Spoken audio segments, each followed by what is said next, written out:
In this video I will show you how much the Aventador depreciates per year and how these numbers differ between the LP 700, 740, 750 and 770. And I can already tell you, this is a crazy market. What's up YouTube and welcome to a new video.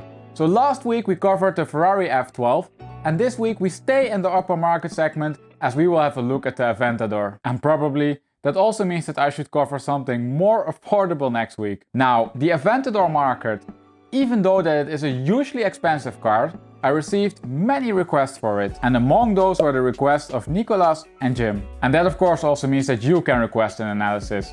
Simply comment the car for which you would like to see a video down below in the comment section. Once there are enough requests for a certain car, I will make a video about it. Also make sure then that you subscribe and click the notification bell so you get actually notified when your requested analysis goes live. Now let's have a look at the Aventador market, and as always we are going to do this in a few steps. First we will cover some general market numbers and we have a look at the different models. After that we will investigate then the depreciation numbers and pay special attention to the LP 700 and 740. Also, I will show you which factors are driving the prices of an Aventador. In the third step I will give you then some context to the Aventador rates. We will namely compare them to a Ferrari F12 and Mclaren 720S. Let's start now with step number 1, and that means that the Aventador market should be appearing on your screen. You can see that we have the model year on the horizontal axis and the price on the vertical axis. Now we need to clean this graph a little bit as it is not very helpful. Prices are namely all over the place. And one of the reasons for this is that Lamborghini loves to do special editions. And sometimes, but not always, they go for a premium. So let's start by identifying those. You can see that we have the 63, the Pirelli edition, the 30th anniversary, the Miura and the 50th anniversary edition. And to keep the analysis clean, we're going to remove these special editions from the graph.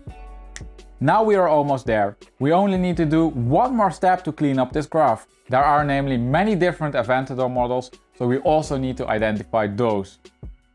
You can see now that we have the LP 700 in red, and this is the normal Aventador. Then we have the LP 750 in orange, which is the Aventador SV. In green we have the Aventador S, and in blue we have the SVJ. Let's now have a closer look at each of these model types. The largest part of the market is made up out of the LP 700, as there are 44 cars for sale. They are also the cheapest, with a price of $300,000. The Aventador S is a lot more rare, with only 17 cars for sale. They do then also tend to cost you around $60,000 more. If we look then to the SV and the SVJ, then we can see that both of them of course go for a big premium compared to their normal counterparts. The premium for an SV is $140,000 and for an SVJ it's $170,000. Now just by looking at these price points, we can already identify some strange things over here. First, look at this crazy expensive SV over here. This car is however priced so high because it is brand new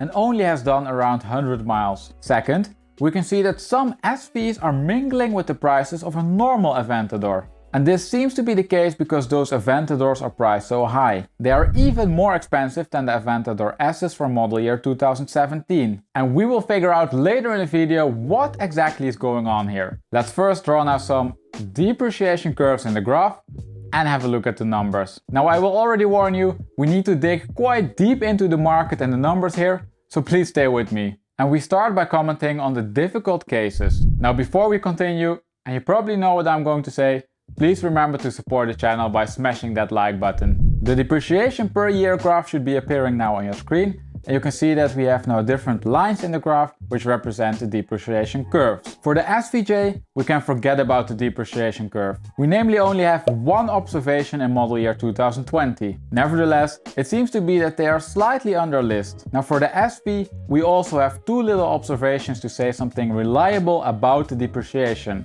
although they clearly came down more in price than the SVJ. So even though that the SV and SVJ are top of the line models, they came down in price. Now then, the Aventador S. This car loses on average $35,000 per year. But also here, we need to be a bit careful with the numbers, because the market is so small. Finally then, if we look at the normal Aventador, then we can see that this car loses on average $28,500 per year. Now like I mentioned before, some of the Aventadors in model year 2016 are priced quite high And you can see then also that they mingle with the SV. And since we need to investigate this a bit more in depth, let's only focus on the Aventador and the Aventador S. Now you can see a bit better that the Aventadors for model year 2016 are priced higher than the S's for model year 2017. And that's of course strange. And the reason for this difference in price might lay in the roof type. So let's split the market even further by roof type. Alright, now we are getting somewhere. You can see first of all that in the market for the normal Aventadors, the roadsters go for a premium of $58,000. And this also seems to go for the S market. The premium there is however even higher at around $70,000. So when you look at this graph, it seems fair to conclude that the roadsters go for a premium. But before we can really conclude this, we need to investigate if there is another reason as to why these roadsters are priced higher. You can namely also see that some of them are in the same price range as the coupes. Therefore, we are also going to evaluate the prices from a mileage perspective. And this we are going to do with the depreciation per 1000 miles graph. And we will analyze this graph with the same approach as what we had with the depreciation per year. We start from the top and then drill down to the details. The depreciation per 1000 miles graph is appearing now on your screen.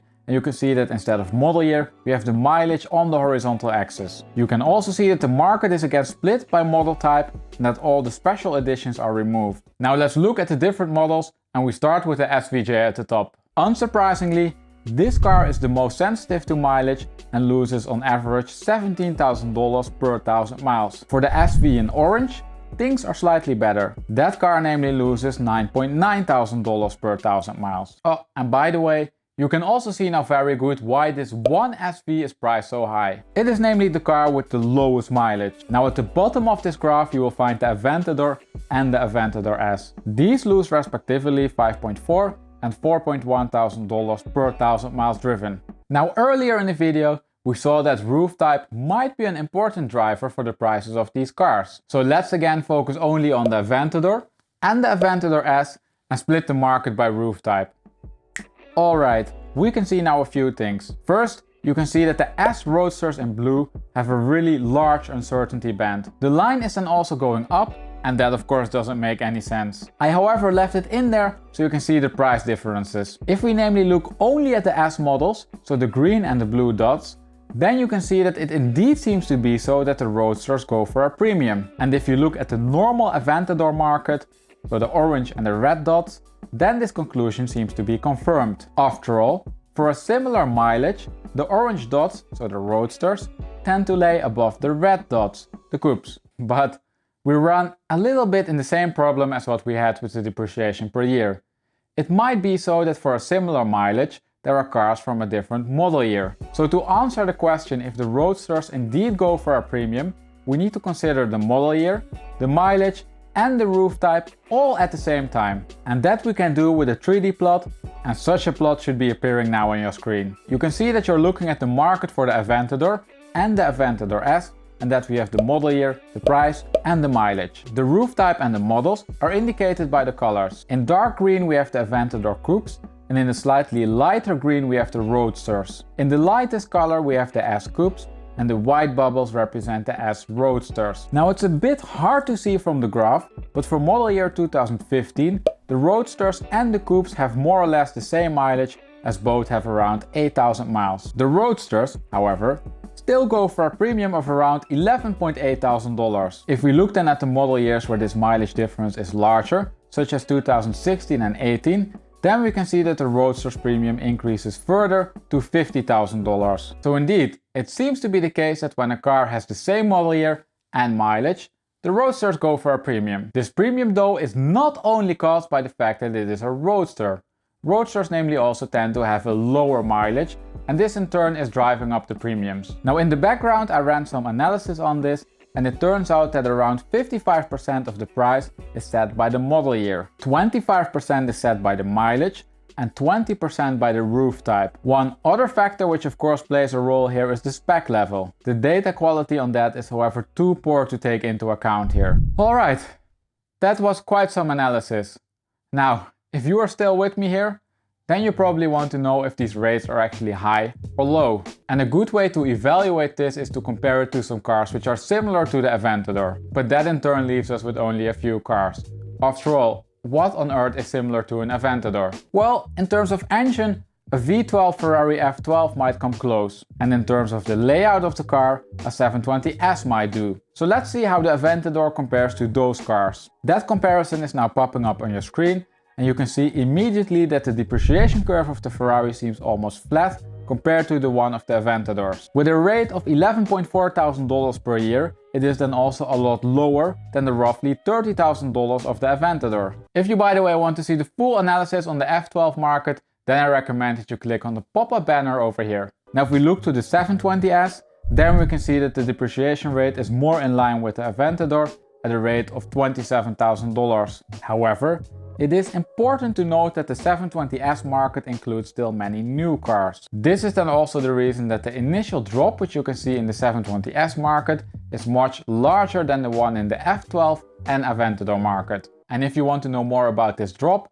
or the 720S market, then I recommend that you click on the pop-up banner appearing over here. Now if we leave the rates aside for a moment and compare the curve of the Aventadors to the other cars, then we can see some profound differences. The Aventador curve is namely much more linear, without a clear bottom. And this is not uncommon for Lamborghinis. If you look for example at the Huracan and the Gallardo market, then you see a similar pattern. Now when time passes, you will of course also see a bottom in those markets. But it takes longer than that you see in other markets. Now if you look at this graph, it's quite easy to conclude that the Aventador is not doing so well. But, and this is a big one, you can also see that the Aventador is a lot more expensive. So it's a bit unfair to compare the absolute depreciation rates. If you namely look at the relative rates, then you will find that the Aventador loses 5.4% per year. And this is more similar to the rate of the Ferrari, which has a rate of 4.4%, than that it is to the McLaren, which has a rate of 18%. Note though that the rate of the McLaren is so high because it is a much newer car. And with that being said, let's wrap up this video and conclude. As you saw, the Aventador market is not an easy one to analyze. The prices are all over the place. Also, when you look at the SVs and the SVJs, then you will find that there are too few cars to analyze to say something about the numbers. And that leaves us with the normal Aventador and the S. In absolute numbers, the depreciation on these cars is steep, but also in relative terms, they are not best in class. Over here though I need to insert a disclaimer, and if you watched my F12 analysis, then you know what I'm going to say. In these high-end car markets, all the cars can move at the same time up or down. And this of course means that not all of the market movements can be captured with a static market picture. Therefore, I will update this video in a while so we can get a sense of the development over time. And with that we arrived at the end of the video. Now if you enjoyed it, please remember to support the channel by smashing that like button. Also remember that you can comment down below with the car for which you would like to see an analysis. As always, a huge thank you for watching, and I hope to see you next week for a new video.